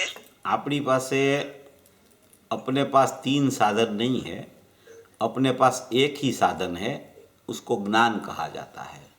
वो ज्ञान में मन का संग से मन वाला जीव होता है, उसको ज्ञान में निर्णय होता है, और वो ज्ञान में जिसको निर्णय होता है वो ज्ञान में आत्मा का अनुभव करता है, उसको भावश्रुत ज्ञान कहा जाता है। तो एक ज्ञान नाम का साधन वर्तमान उत्पाद वाली जो ज्ञान की पर्याय है, उसमें वो ज्ञान की पर्याय में मति श्रुत का उपयोग चल रहा है, मगर वहाँ है सचमुच में मति ज्ञान और श्रुत ज्ञान माने कि ज्ञान है। तो वो ज्ञान में निर्णय मन का संग से होता है, और वो निर्णय वाला जो ज्ञान होता है वो आत्मा की सन्मुख हो जाता है, तो उसको भावश्रुत ज्ञान कहा जाता है। इसलिए साधन एक ही साधन ज्ञान साधन है, और ज्ञायक है वो ध्येय है। 2 मन से अनुभव नहीं होता, वस्तु विचारत ध्यावते मन पावे विश्राम, रस स्वादत सुख उपजे अनुभवता को नाम। तो मन विश्राम पामता है, वस्तु विचारत ध्यावते मन पावे विश्राम, मन का विश्राम होता है तब रस स्वादत सुख उपजे। इसलिए मन निर्णय करने के लिए ज्ञान में होता है निर्णय, तब मन का संग होता है, मगर निर्णय के बाद अनुभूति में ज्ञान काम करता है, इसलिए साधन ज्ञान है। ऐसा બરાબર, બહુ સરસ. તો કેવળ જ્ઞાનમાં તો અતિન્દ્રિય જ્ઞાન હોય છે, રાઈટ? हाँ, આ પ્રોસેસ જુદો છે ને ઓલો પ્રોસેસ અતિન્દ્રિય एक ही હોય છે. प्रोसेस है, एक ही प्रोसेस है। ये ज्ञान ही अतीन्द्रिय बन जाता है। अनुभूति में चतुर्थ गुण स्थान में भी अतीन्द्रिय ज्ञान में अनुभूति होती है, केवली को भी अतीन्द्रिय ज्ञान में अनुभूति है। चतुर्थ गुण स्थान से 13वें गुण स्थान तक अतीन्द्रिय ज्ञान ज्ञानी के पास रहता है, और वही सभी का आश्रयभूत तत्व त्रिकाली द्रव्य है। और पर्याय में ज्ञान आगे बढ़ते बढ़ते बढ़ते और श्रद्धा और चारित्र, श्रद्धा तो हो गई, चारित्र भी आगे बढ़ते बढ़ते यथा क्या चारित्र वितरागता पूर्वक केवल ज्ञान होता है। सब अतीन्द्रिय ज्ञान में अनुभूति होती है। ऐसा થેન્ક યુ. આઈ થિંક અહીંયા સવાલ પૂરા થયા છે, તો આપણે જીનવાણી લઈ લઈએ. जिनवाणी के ज्ञान से सुजे लोकालोक, सोवाणी मस्तक नमो सदा द्वैत लोक। 9 बार नमस्कार मंत्र।